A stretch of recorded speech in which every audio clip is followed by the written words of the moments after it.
I'll now demonstrate how to configure DHCP scope options. So what we have accomplished so far is to create an address pool, which is the IP addresses that we want to assign to our DHCP clients when they request. And I have an exclusion range, so the first IP address that will actually be handed out to clients in this range or in this pool will start from 21 192.168.20.21 because the first 20 address has been excluded from the range. Under address leases, I have nothing there because I don't have any clients currently in the network that is sending any requests for a DHCP server or for a DHCP address.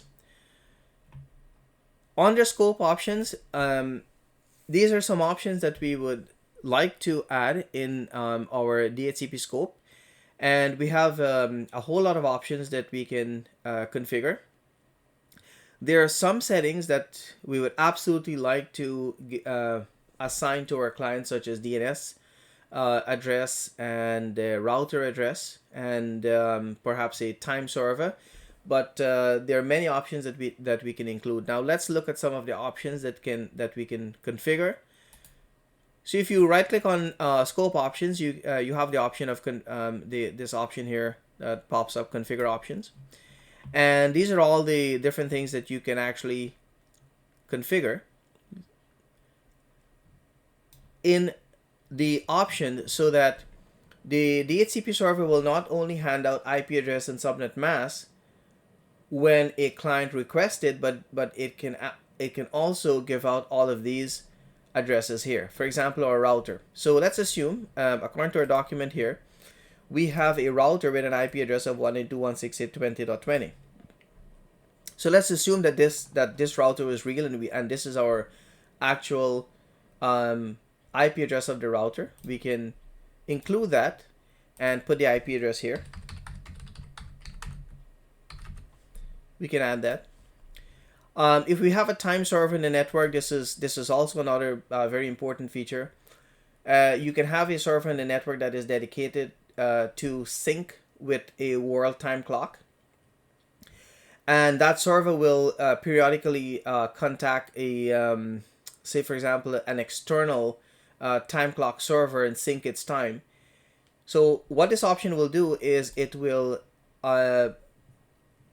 give this IP address as the as a connection to a time server, so that all of the computers or devices on your network will sync with this time server.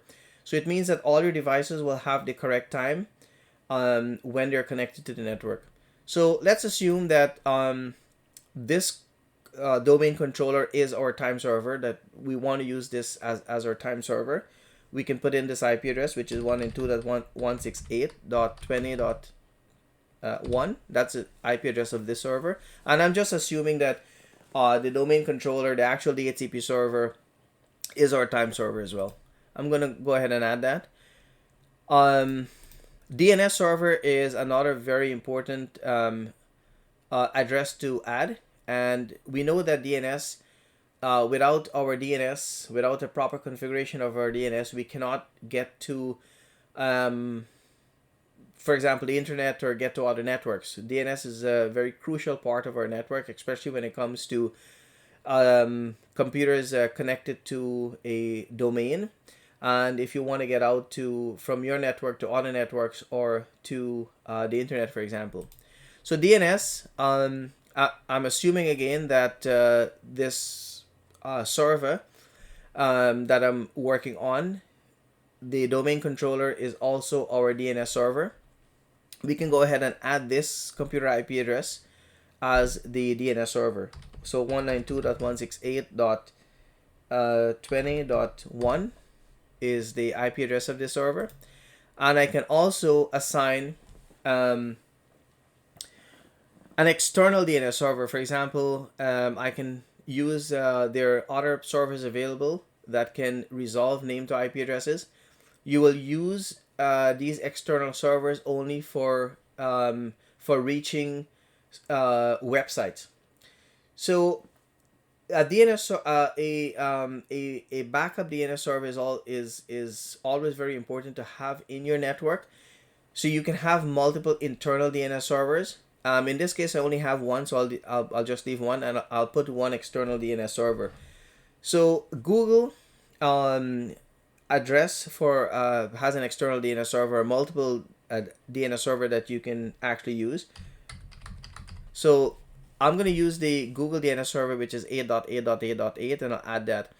Now, what will happen here is that it will try to resolve this name. It will try to find this name. So it'll reach out to the internet to actually resolve this name, or this IP address to a name, to a real name server. And it gives you a warning here that it is not a valid address. The reason why this comes up is because my current computer is this virtual machine that I'm working with doesn't have access to the internet. It is configured in its own private network, so there's no access to the internet. So when you add a DNS address, it tries to resolve that that address to a DNS server to see if the DNS service is running on it and if it's functioning. Of course, it's coming back giving me this warning because it cannot reach out to the Google server to actually resolve the name. But I'm gonna go ahead and add it. I'll say yes to that. If it was connected to the internet, of course, it would have been able to resolve it. Now, these are all options, for example, like lock servers and many other servers that you can actually, many other options that you can add to. For example, here you can select let's say a host name. You can enter a string value for the host name and a whole lot of other things. But the only one that I want to add is the router, the time server, and our DNS server. So click on apply and click on OK. So now we see that we have some options. We have some scope options, and you can always come back here and modify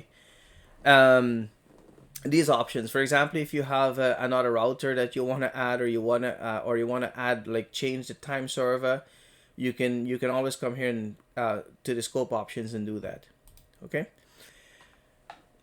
The other thing that I would like to show you is the server options, and it gives you a brief description here of what server options are. For example, these are additional configuration parameters that the DHCP server can assign to DHCP clients, and it gives you some example. Let's see what's in here. If you right click on the server options, you can go to here, and these are similar settings to what can be what we saw in the scope options there. So the difference between the server options and the scope options is when you assign these settings or choose these options under the scope, only clients that receive addresses for that particular scope will receive those options. So under the scope, it is scope specific.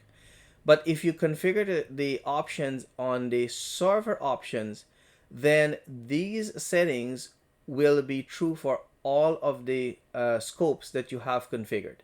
So seeing that we only have one scope, I don't need to actually do anything with the server options. If I had multiple scopes and there are multiple scopes configure, and for example, let's say I had one single time server that will be assigned to all the different scopes, then I can configure it in the server options as opposed to configuring the same setting in multiple scopes. So I'm not going to make any change here. I just wanted you to have a look and see what's under the server options. And that's basically how you configure and set up scope options in the DHCP on a DHCP server.